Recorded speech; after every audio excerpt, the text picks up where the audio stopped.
Que les images que nous avons vues des cimetières de Stepanakert comme de Yerevan sont absolument poignantes. Je crois que je n'oublierai pas cette maman avec le gâteau d'anniversaire de son fils de 20 ans qui était là et qui parlait sur sa tombe. Je n'oublierai pas ces tombes fraîches avec des drapeaux qui flottaient sur des corps d'enfants, parce que c'est de ça dont il s'agit. Quand on regardait les dates, quand on regardait les visages, les photos, les gravures sur les pierres qu'il y avait, on ne pouvait pas retenir ses larmes. Ce n'est pas possible.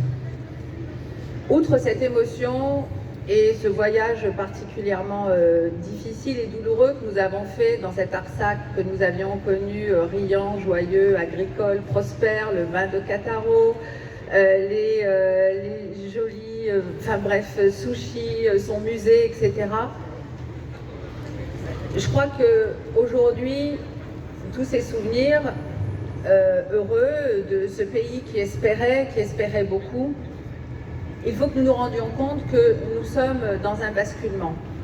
En fait, ça nous a été dit sur place, ce qui s'est passé en Artsakh, c'est un petit peu Guernica. Nous sommes dans une sorte de test que Erdogan a fait, et je dis bien Erdogan parce qu'il a armé les Azéris qui ont annihilé leur indépendance pour quelques arpents d'Artsakh, mais en fait c'est Erdogan le marionnettiste de ce carnage. Et c'est lui, et d'ailleurs il s'en vante, parce que dès que l'Artsakh est tombé, il a quand même dit qu'aujourd'hui l'Artsakh vivait heureux à l'ombre du croissant.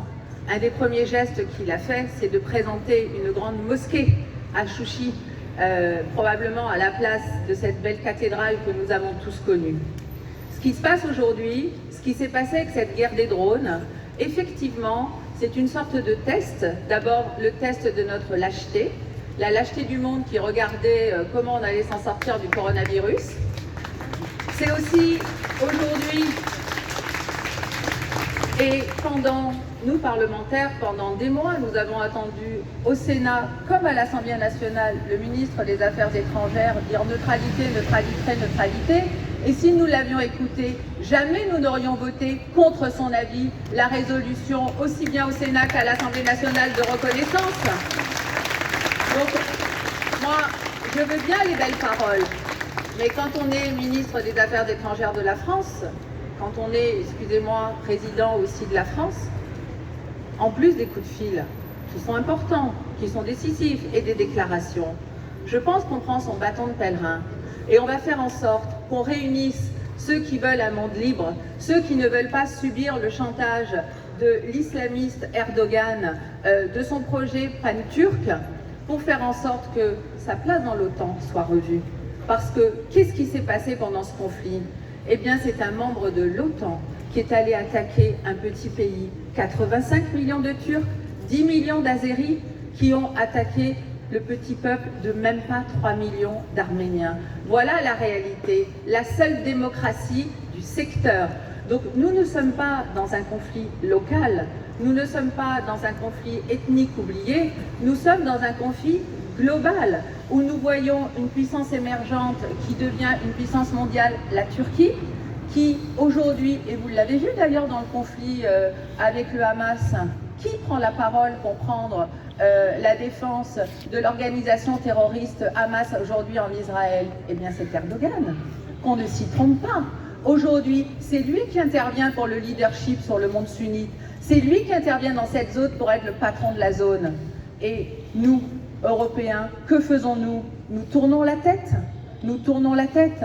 Ce conflit en Arménie, il est capital, bien évidemment, pour nos frères arméniens, bien sûr, bien évidemment pour ceux qui souffrent aujourd'hui, pour les enfants mutilés, pour les parents éplorés, mais aussi pour l'équilibre aujourd'hui de cette partie du monde, mais de cette partie du monde qui va bien plus loin que le Sud-Caucase. Et c'est de ça dont il s'agit aujourd'hui. Le projet de Recep Tayyip Erdogan, il ne s'arrête pas au Sud-Caucase. Et d'ailleurs, on l'a bien vu avant le conflit et avant la guerre des 44 jours, cette déstabilisation qu'il voulait faire en Libye, ensuite en Méditerranée orientale, ensuite en Grèce, ensuite ces insultes vis-à-vis de la France. Ensuite, on l'a vu, on en a parlé au Parlement sur le texte séparatisme, l'organisation Miligorus en France qui est là, qui est son bras armé. Ensuite, ses propos qui dit que l'assimilation est un crime contre l'humanité. Tout ça est un calcul politique parfaitement calibré de la part du président turc et qu'aujourd'hui, il n'a pas fêté la victoire de la guerre des 44 jours n'importe où. Il est allé la fêter où? À Chypre, à Varosha, sur la zone neutre, dans un pays de l'Union européenne qui est occupé par la Turquie dans l'indifférence internationale depuis 1974. Voilà la réalité aujourd'hui de ce conflit. Alors, je crois que la France, aujourd'hui, a sauvé son honneur grâce au Parlement. Je ne dis pas ça parce que je suis parlementaire, mais sans les parlementaires, tous bords confondus, au Sénat comme à l'Assemblée nationale, jamais il n'y aurait eu cette reconnaissance de l'Artsakh. Et vous savez, le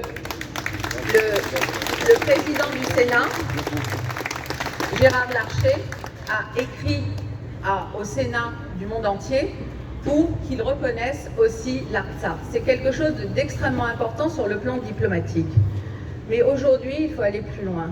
Aujourd'hui, il faut demander qu'il y ait une aide humanitaire d'urgence et une force de paix en Arménie. Pourquoi ces choses-là sont possibles pour la Palestine et ne sont pas possibles pour l'Artsakh? Pourquoi aujourd'hui le monde entier regarde un conflit d'un côté et est totalement indifférent à ce conflit aujourd'hui en Arménie? Pourquoi? Ce sont les mêmes et c'est ce même basculement que nous observons aujourd'hui.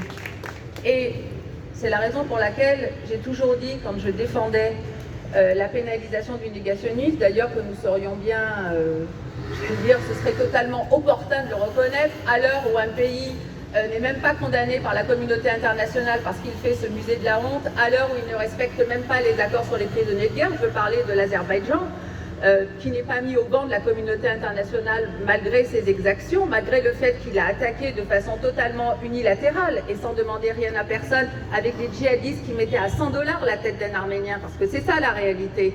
Ce petit pays, avec une guerre totalement asymétrique sur le plan technique, je crois qu'aujourd'hui, il est important que nous demandions des forces de paix en Artsakh et des forces de paix en Arménie. Il s'est passé, au moment où nous sommes revenus d'Artsakh, où je crois que nous avons été la première délégation parlementaire à pouvoir nous rendre sur place, après le conflit, il s'est passé ce que nous redoutions, à savoir que l'armée azerbaïdjanaise, que nous voyons lorsque nous avons passé tous les checkpoints pour aller en Artsakh, à Stepanakert et revenir, où nous avons vu ces norias de camions incessants azéris qui n'arrêtaient pas de passer devant nous, mais des centaines. Il s'est passé ce que nous redoutions dans le sud Arménie, lorsque nous étions à Gori, dans Tunik, c'est-à-dire que les Azéris ont fait en sorte d'être autour du lac Noir. Non seulement c'est une menace qu'ils avaient formulée, parce que je dois dire qu'avec eux, au moins, il n'y a jamais de surprise. Ils font toujours ce qu'ils disent et ils annoncent toujours ce qu'ils vont faire. Donc ça, malheureusement, on sait à quoi s'attendre. Et les projets pan-turcs, les projets génocidaires d'Aliyev comme d'Erdogan sont connus, ils sont clamés, ils sont proclamés, ils s'en vantent, sans que jamais personne ne leur dise rien du tout d'ailleurs. Il s'est passé ce que nous redoutions tous, c'est-à-dire que l'Azerbaïdjan pénètre dans ce territoire, viole l'intégrité territoriale d'un pays reconnu par la communauté internationale.